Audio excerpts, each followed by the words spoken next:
Hi, I'm Ashley Adamson, and I accidentally OD'd on estrogen.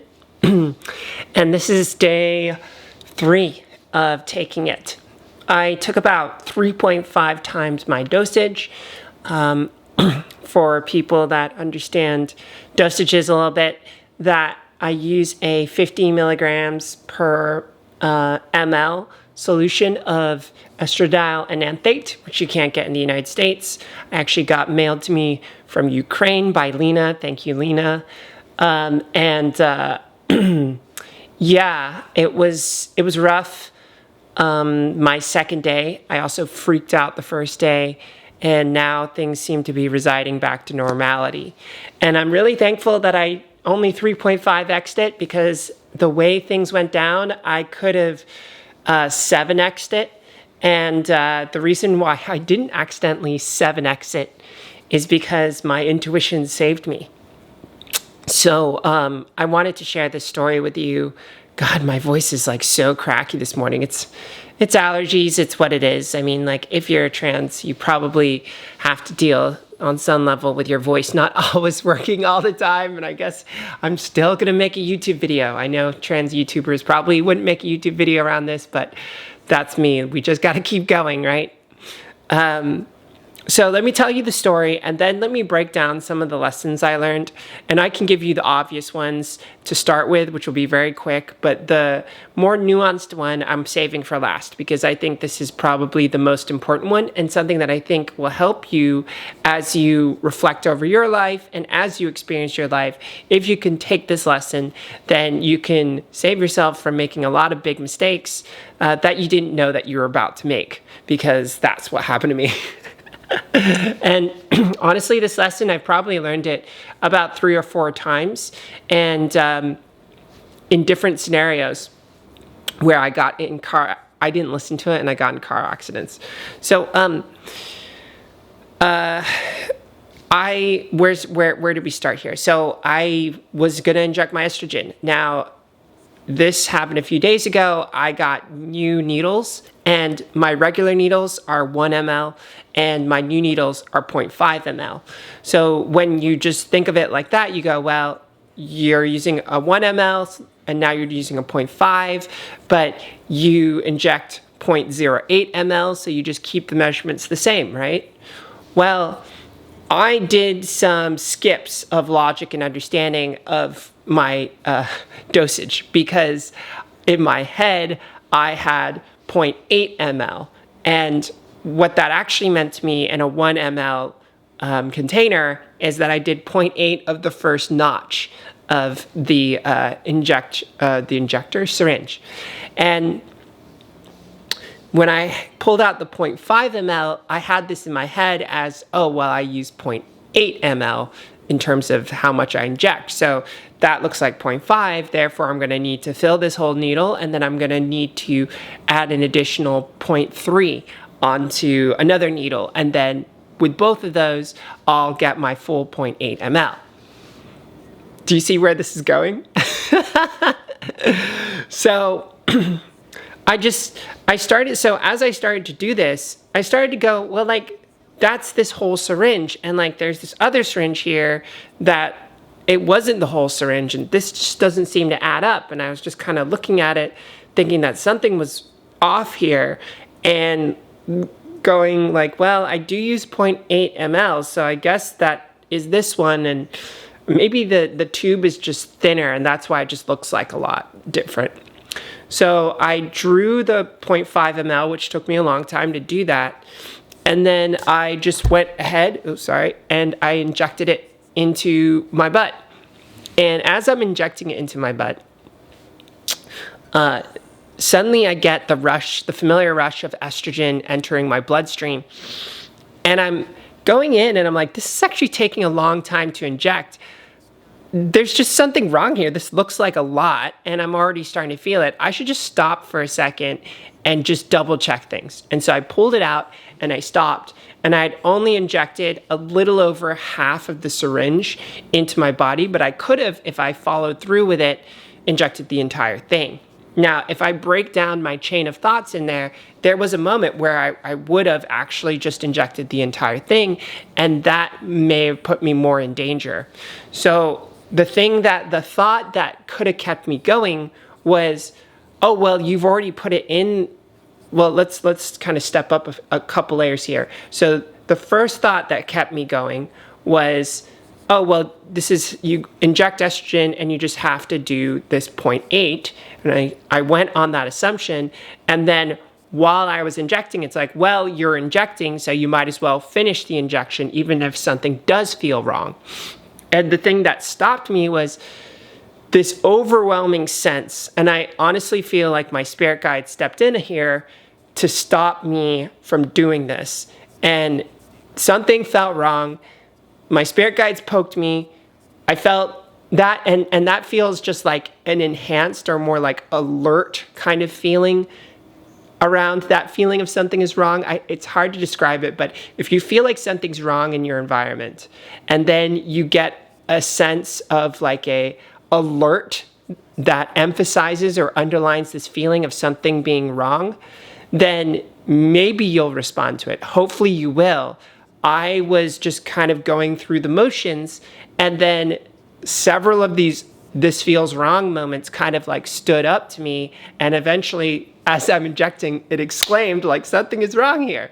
So I pulled out and stopped myself from like doubling the amount of estrogen that I was going to take. Once I pulled out, I realized, oh, wait a second, this entire thing was wrong. I just overdosed on estrogen. I had a panic attack. I called emergency services. I talked to poison control. And I also talked to some of y'all on the Trans Club Discord. Thank you for helping me calm down. Thank you for giving me reassurance. I really appreciate it. Like, holy shit. And so that's the story. And then I've just kind of suffered through migraines the next day. I couldn't sleep that night. I could feel the third eye, not the solar plexus, what is it called? The pineal gland. The pineal gland was just going off the chain. I couldn't sleep very well. I had some gnarly dreams. And then the following day, I had like migraines all day. But taking a step back, let's talk about the obvious lessons. First, the first one is you really should, if you're dealing with numbers like this with your medication, you should really just double check your numbers and be very, very clear on what your numbers are. And second of all, if you do run into problems, poison control is actually like a really useful service that I didn't know. You don't have to call 911. So those are the obvious ones. Those can be quick. The less obvious one, and I think the most important one, and the one that I come away from in this experience, is listening to your intuition. And the subset of this lesson is noticing that feeling of when something is wrong. Do you know that feeling? Do you know that feeling when you feel like something is maybe the feeling says something feels off here. And then that feeling can then go into, well, something feels wrong here. But I can't really tell what feels wrong. And then that feeling can grow into, oh, something is wrong here. I need to get out of this location. I need to stop doing what I'm doing, whatever that is. Can you think of any moments that have happened to you that are like that? So the thing I want to underline is this feeling for you. This moment where you feel things are off, it's good to listen to that and be aware of the situation. I think this is the thing that we forget about is the brain tries to summarize things. It tries to say, okay, everything's familiar, so we can just ignore this data that's around us. Like, it's a very familiar experience for me to inject my estrogen. I do it every week. So the brain is on autopilot, and my assumptions were incorrect. My numbers in my head were incorrect. And I just followed through with the motions because it all looked normal, and I was just going through this process of what I do all the time. But had I have listened to my intuition a little bit and amped up the intuition, things would have gone differently. Now, I can also look back on my life in different moments where I didn't really listen to this feeling and it cost me. I remember not listening to this feeling recently when I was turning out of my garage and I hit the side of a trash bin.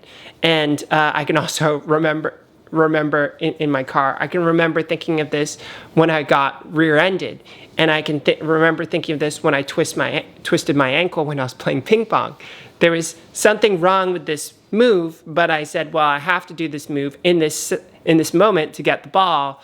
But then I had a feeling of, no, maybe you shouldn't. And I just kind of overwrote that feeling and ended up twisting my ankle. So that's kind of the place where you want to be, is when you feel things are off, like you have to override your own operating system because your operating system is going through the motions. I think where it's most dangerous is when you're in a familiar situation, because these familiar situations are familiar and your brain is going to want to just override any behaviors that are going to say this is wrong or something's incorrect here. But I think what's important is if you start to feel things are off, especially in a familiar situation, can you reset your perception? Can you reset the way that you're seeing things to take in more data, to look at things from more of a first principles perspective and really say, hey, wait, something is going on here that's incorrect. Let me just take a moment to take it all in and see what's going on, because my intuition, my body is feeling something that is not right and I just don't know what it is. Have you had like moments where you feel like you've used your brain to, or not your brain, but you've used a part of you to override this other part of you that has feelings that something's wrong or you shouldn't do X or Y? Like, can you think back to that moment where you did make this mistake of not listening to your intuition? What was that moment like? What did that feeling feel like? What was that feeling of something feels wrong? How does that feeling feel? And what thoughts or feelings did you use to ignore it, to override it?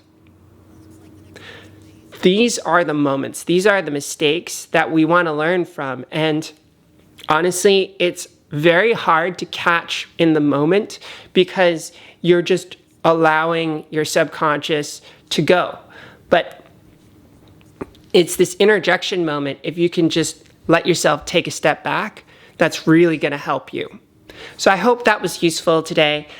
Please like, share this video, tell the algorithm it's good, and join me on my YouTube subscription if you would like to support me. It really helps the channel grow.